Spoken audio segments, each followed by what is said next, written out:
Bonjour tout le monde, j'espère que vous allez bien. Bienvenue sur la chaîne YouTube. Content d'être ici, j'ai le goût de continuer le chapitre 3 du livre que j'avais commencé à lire, Le jeu de la vie et comment le jouer de Florence Scovel Shinn. Très bon livre qui fait beaucoup de sens pour beaucoup de choses dans la vie de tous les jours. Comment, tu sais, pour ceux qui sont intéressés à comprendre comment vraiment la matrice fonctionne, la réalité dans laquelle on vit, la réalité physique dans laquelle on vit a comme des lois universelles qui sont à respecter, qui sont à comprendre. Puis plus que tu comprends, plus que tu peux influencer ta propre vie, améliorer ta propre vie. Je vais commencer à lire le chapitre 3, puis je parlerai un petit peu après de qu'est-ce qu'il y en a. Le chapitre 3, c'est la loi du karma et la loi du pardon. On reçoit uniquement ce que l'on donne. Le jeu de la vie est un jeu de boomerang. Nos pensées, nos paroles et nos actes nous reviennent tôt ou tard avec une exactitude étonnante. C'est la loi du karma, mot qui signifie retour en sanskrit. Ce qu'un homme aura semé, il le moissonnera aussi. Pour illustrer cette loi, une amie m'a raconté une anecdote qui la concerne. Elle m'a dit, j'élimine tout mon karma avec ma tante. Parce que, quoi que je lui dise, une autre personne me le répète. Je suis souvent irritable à la maison. Or, un soir au dîner, alors qu'elle bavardait, je lui ai dit, assez parlé, je souhaite manger en paix. Le lendemain, je déjeunais avec une femme à qui je voulais faire bonne impression. Je parlais avec animation lorsqu'elle m'a dit, assez parlé, je souhaite manger en paix. Comme mon ami a un niveau élevé de conscience, le retour karmique est beaucoup plus rapide dans son cas que dans celui d'une personne encore au niveau mental. Plus on en sait, plus on a de responsabilités. Celui qui connaît la loi spirituelle et ne la met pas en pratique en subit intensément les conséquences. La crainte du Seigneur, loi, est le commencement de la sagesse. Substituer le mot loi au mot Seigneur clarifiera bien des passages de la Bible. À moi la vengeance, à moi la rétribution, dit le Seigneur. Loi. C'est la loi qui exerce la vengeance et non pas Dieu. Dieu voit l'homme comme un être parfait, créé à son image, à qui il a conféré force et puissance. C'est l'idée parfaite de notre être, gravée dans l'Esprit divin, qui attend que nous la reconnaissions. En effet, nous ne pouvons être que ce que nous voyons être, et nous ne pouvons atteindre que ce que nous voyons atteindre. Rien ne se produit jamais sans témoin, affirme un vieux dicton. On voit d'abord son échec ou son succès, sa joie ou son chagrin, avant leur manifestation visible. Dans les scènes qu'on forge en imagination, nous l'avons constaté dans l'exemple de la mère qui imagine son enfant malade ou dans celui de la femme qui voit le succès de son mari. Jésus-Christ a dit, vous connaîtrez la vérité et la vérité vous affranchira. Par conséquent, nous comprenons que pour s'affranchir de toute condition malheureuse, il faut la connaissance de la loi spirituelle. L'obéissance précède l'autorité, et la loi nous obéit quand nous obéissons à la loi. Nous devons d'abord obéir à la loi de l'électricité avant de pouvoir la mettre à notre service. Par ailleurs, employée sans discernement, l'électricité devient l'ennemi mortel de l'homme. Le même principe s'applique aux lois de l'esprit. Une femme dotée d'une forte volonté souhaitait posséder la maison d'une de ses connaissances et se voyait souvent y vivre en imagination. Au bout d'un certain temps, le propriétaire est décédé et elle a emménagé dans la dite maison. Plusieurs années après, ayant appris à connaître la loi spirituelle, elle m'a demandé « Pensez-vous que j'ai quelque chose à avoir dans la mort de cet homme ?» J'ai répondu « Oui. Votre désir était si fort que tout s'est écarté sur son chemin. Mais vous voyez, mais vous avez payé votre dette karmique. Votre conjoint que vous aimiez éperdument est mort peu après et la maison a été un éléphant blanc sur vos épaules durant des années. Le propriétaire de la maison aurait pu ne pas être affecté par les pensées de la femme s'ils avaient été convaincu de la vérité, tout comme le conjoint de celle-ci d'ailleurs, mais les deux hommes étaient sous le coup de la loi karmique. La femme aurait dû dire, en ressentant ce grand désir pour la maison, « Intelligence infinie, donne-moi la maison qui me convient, tout aussi charmante que celle-ci, celle qui me revient par droit divin. » Outre qu'il aurait été parfaitement satisfaisant, le choix divin aurait servi le bien de tous. Le modèle divin est le seul modèle fiable avec lequel il convient de travailler. Le désir est une force redoutable qu'il faut canaliser dans les bonnes voies. Sinon le chaos s'installe. Pour obtenir une démonstration, la première étape est la plus importante, c'est-à-dire demander correctement. En tout temps, nous ne devrions demander que ce qui nous appartient par droit divin. Pour reprendre l'exemple précédent, le propriétaire de la maison aurait pu peut-être décider de déménager de lui-même de façon harmonieuse si la maison avait été le choix de Dieu pour la femme, ou une autre maison aurait été substituée à la première si cette dernière avait adopté une autre attitude en disant « Si cette maison que je désire est à moi, je ne peux pas la perdre. Dans le cas contraire, donne-moi son équivalent. » Tout ce dont on force la manifestation à l'aide de sa volonté personnelle est toujours mal acquis et par conséquent voué à l'échec. Nous avons reçu l'injonction suivante, que ma volonté soit faite et non la tienne. Curieusement, nous obtenons toujours exactement ce que nous désirons quand nous renonçons à notre volonté personnelle et que nous permettons à l'intelligence infinie de travailler à travers nous. Restez en place et regardez la délivrance que l'Éternelle loi va vous accorder. Ainsi, une femme est venue me consulter en proie à une grande détresse. Sa fille avait décidé d'entreprendre un voyage très dangereux, ce qui la jetait dans une grande frayeur. Elle m'a confié qu'elle avait utilisé tous les arguments possibles, souligné les dangers qui risquaient de se produire et même défendu à sa fille de partir, mais que celle-ci n'en était devenue que plus rebelle et déterminée. J'ai dit, « Vous imposez votre volonté personnelle à votre fille, ce que vous n'avez pas le droit de faire, et la peur que vous avez de ce voyage ne fait qu'attirer le danger, parce que nous attirons ce que nous craignons. Lâchez prise et renoncez à votre emprise mentale sur le projet. Remettez-le entre les mains de Dieu et répétez cette affirmation. Je remets cette situation entre les mains de l'amour et de la sagesse infinie. Si ce voyage fait partie du plan divin, je le bénis et je ne m'y oppose plus.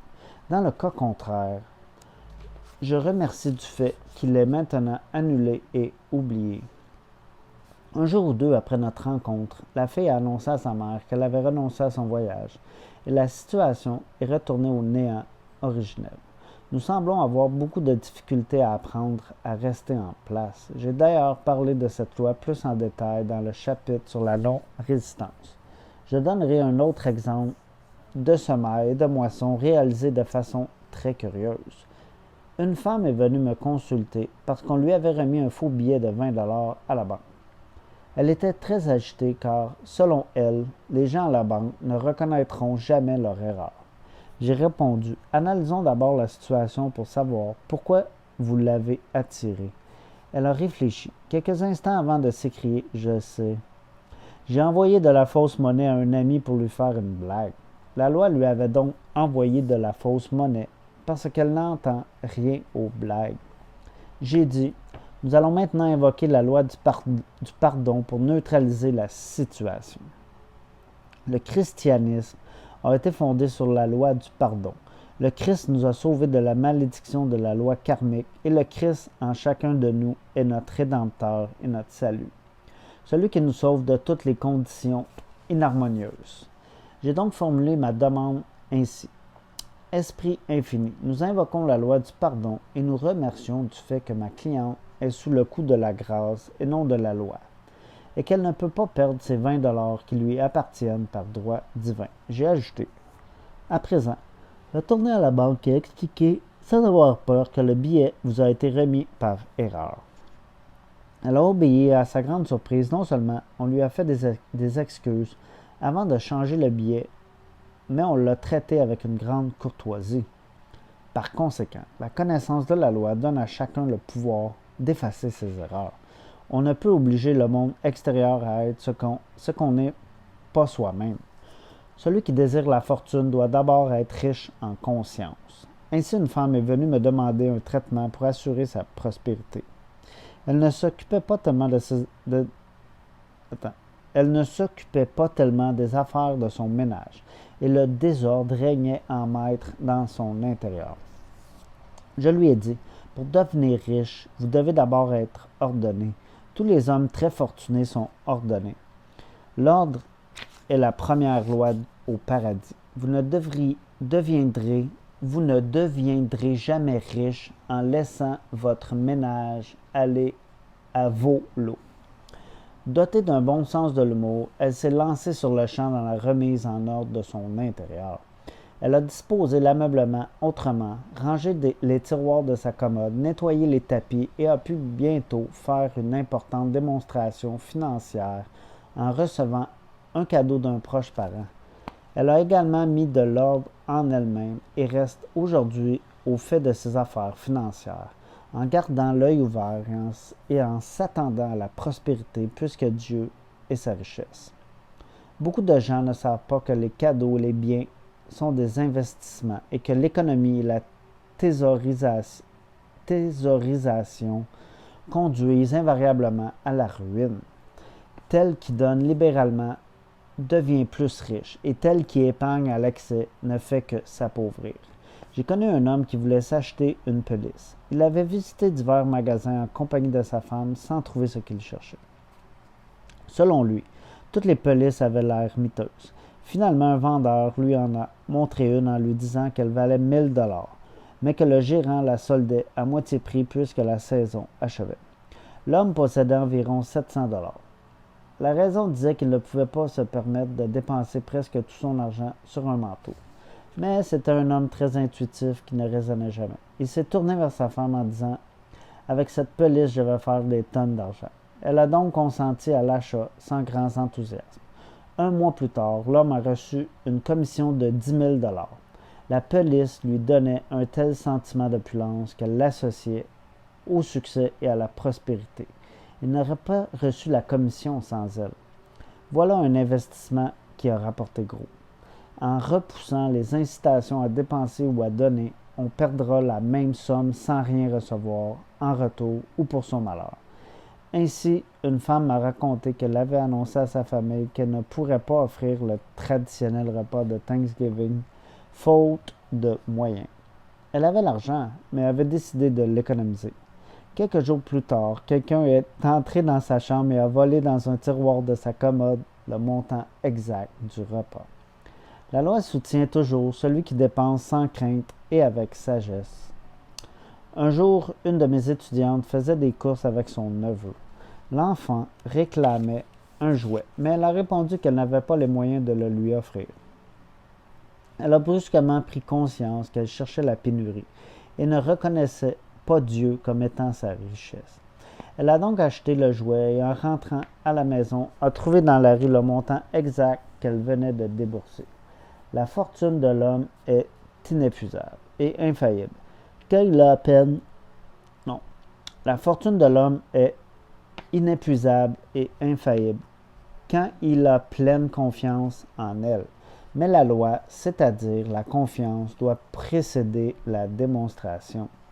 Qu'il vous soit fait selon votre foi. Or, la foi est une ferme assurance des choses qu'on espère, une démonstration de celles qu'on ne voit pas.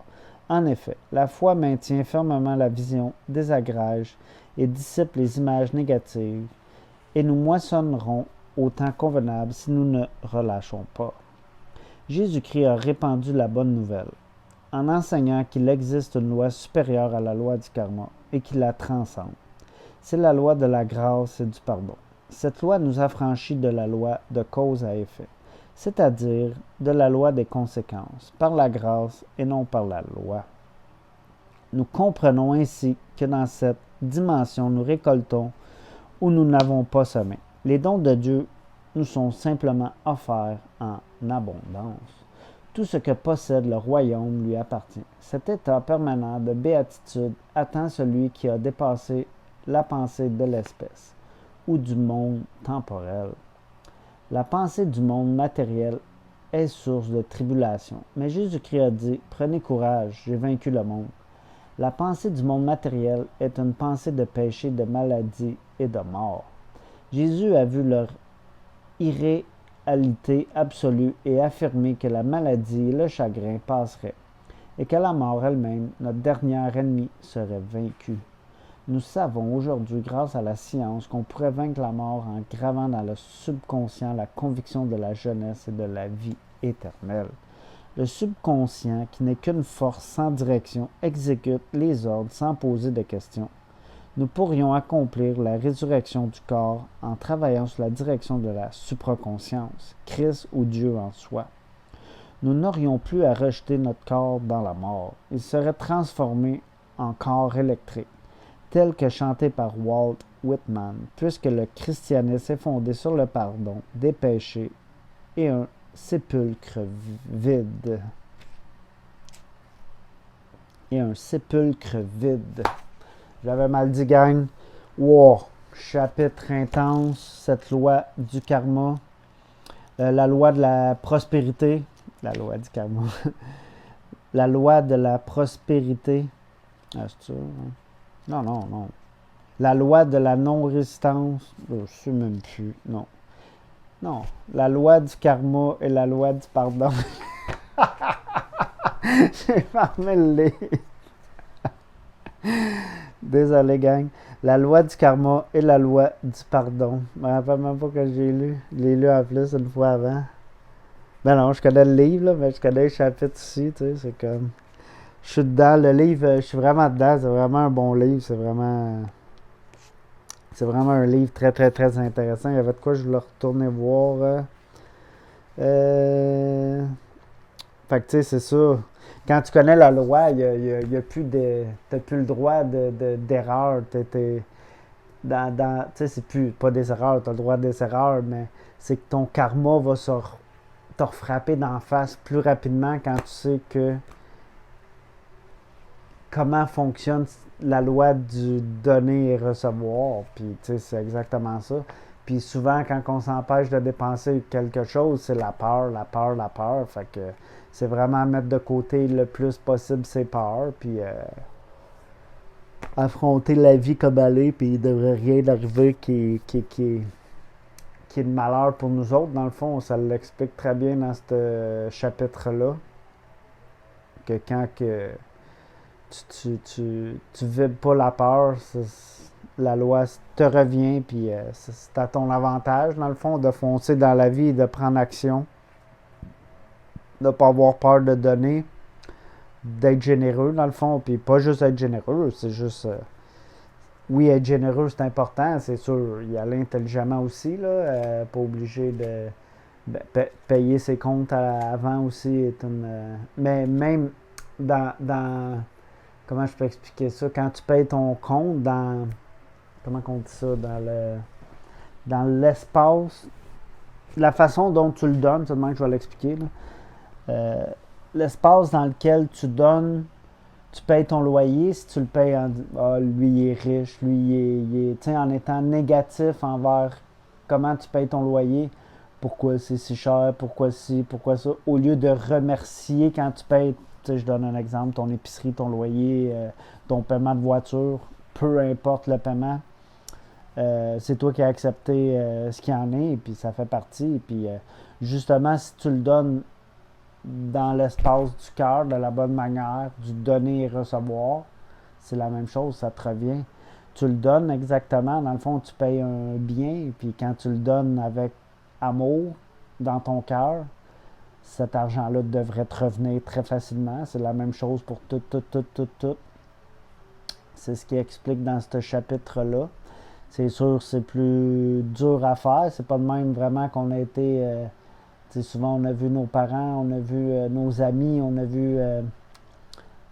vu tout le monde dans la société avoir peur de payer de quoi, avoir peur de sortir son argent, avoir peur d'être généreux.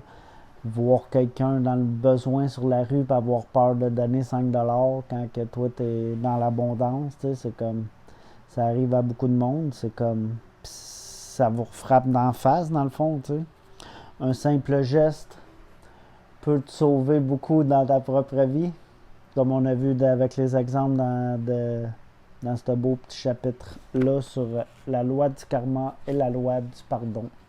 Je laisse la vidéo même, je modifie même pas la vidéo, il y aura toutes les erreurs dans la vidéo.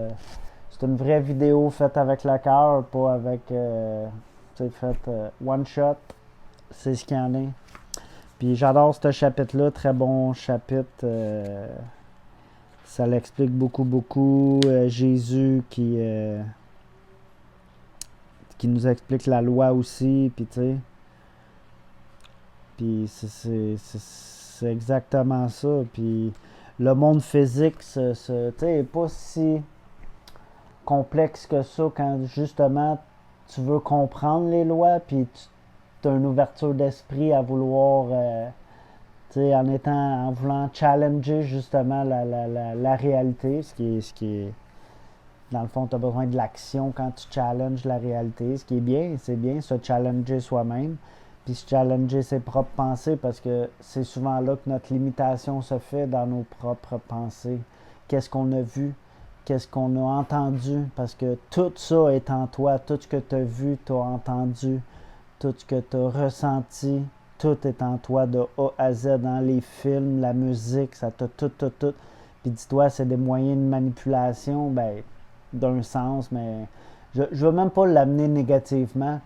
C'est ce que tu as écouté toi comme musique, parce qu'il y a de la belle musique sur la planète. Tu peux écouter du classique, tu peux écouter des violons, tu peux écouter du piano, de la belle guitare qui apaise le cœur.